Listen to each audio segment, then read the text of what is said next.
ICC chairman તરીકે જય શાહ બિનહરીફ ચૂંટાયા. હવે બીસીસીઆઈના સેક્રેટરી બની શકે છે દિગ્ગજ બીજેપી નેતાના પુત્ર. ભારતીય ક્રિકેટ કંટ્રોલ બોર્ડના સેક્રેટરી જય શાહ આંતરરાષ્ટ્રીય ક્રિકેટ કાઉન્સિલના ચેરમેન તરીકે બિનહરીફ ચૂંટાઈ આવ્યા છે. વર્તમાન ચેરમેન ગ્રેગ બાર્કલીએ ત્રીજી ટર્મ માટે તેમનો કાર્યકાળ લંબાવવાની અનિચ્છા વ્યક્ત કરી છે, જે પછી ચેરમેન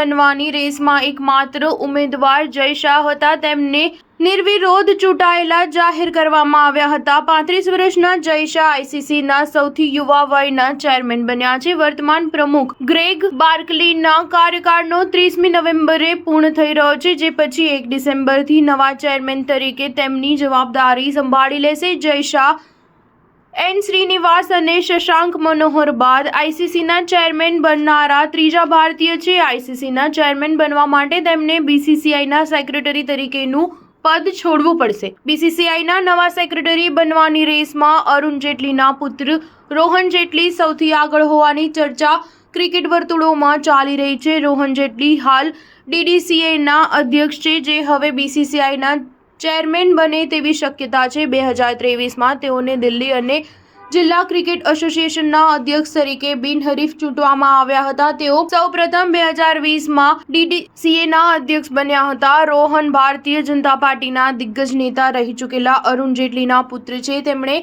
કાયદાની ડિગ્રી મેળવી છે અને કાર્નેલ યુનિવર્સિટીથી માસ્ટર ઓફ લોનો અભ્યાસ કર્યો છે. તેઓ 2 વખત ડીડીસીએના અધ્યક્ષ બન્યા છે અને 2023ના વન-ડે વર્લ્ડ કપમાં દિલ્હીના અરુણ જેટલી મેદાનમાં 5 મેચની યજમાની દરમિયાન સક્રિય ફાળો આપી ચૂક્યા છે. હાલ દિલ્હીમાં રમાઈ રહેલી દિલ્હી પ્રીમિયર લીગના આયોજનનો શ્રેય પણ તેઓને આપવામાં આવે છે. સ્ટાર ન્યૂઝ 7 હંમેશા સચ્ચાઈની સાથે.